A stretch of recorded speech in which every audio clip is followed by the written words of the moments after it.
पाते समय उपास्य देव के सिवा अन्य कोई विचार नहीं रह जाना चाहिए। ये ध्यान उपासक दे।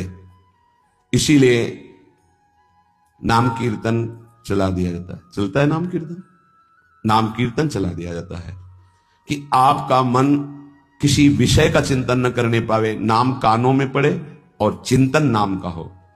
जब हम भोजन के साथ भजन चलाते हैं तो वो भोजन जब पचता है तो नस नस में परम पवित्रता और भजन के परमाणु फैलाता है।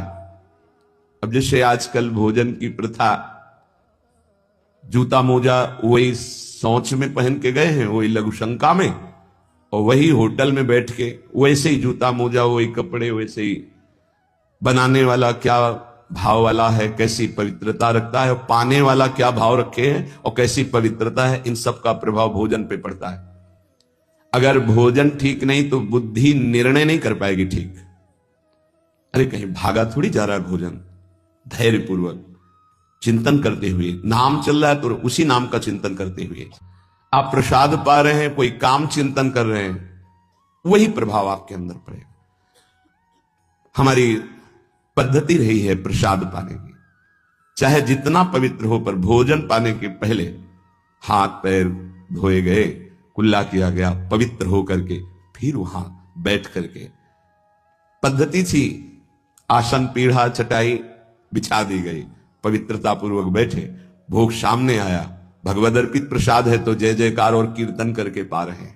अगर वो ऐसी जगह से मिला है, भगवद अर्पित नहीं है, तो अपने सामने 1 मिनट रुक कर भगवद अर्पित करते हैं, फिर जय जयकार इष्ट की, गुरुदेव की, भगवान नामों की गूंज करके फिर पाते। वो प्रसाद हमारे हृदय में पवित्र भाव पैदा करेगा, भजन बढ़ेगा। भजन से ही हृदय के नेत्र खुलते हैं, भजन से हृदय के नेत्र, और हृदय के नेत्रों से ही प्रियालाल का दर्शन होता है, प्रियालाल का लीला चिंतन होता है। तो भोजन में बहुत सावधान रहिए। ये 24 घंटे के लिए हमारे विचारों को अपवित्र या पवित्र करेगा भोजन। अगर अशुद्ध भोजन हो गया तो 2-3 दिन तक तो विक्षेप पड़ेगा ही।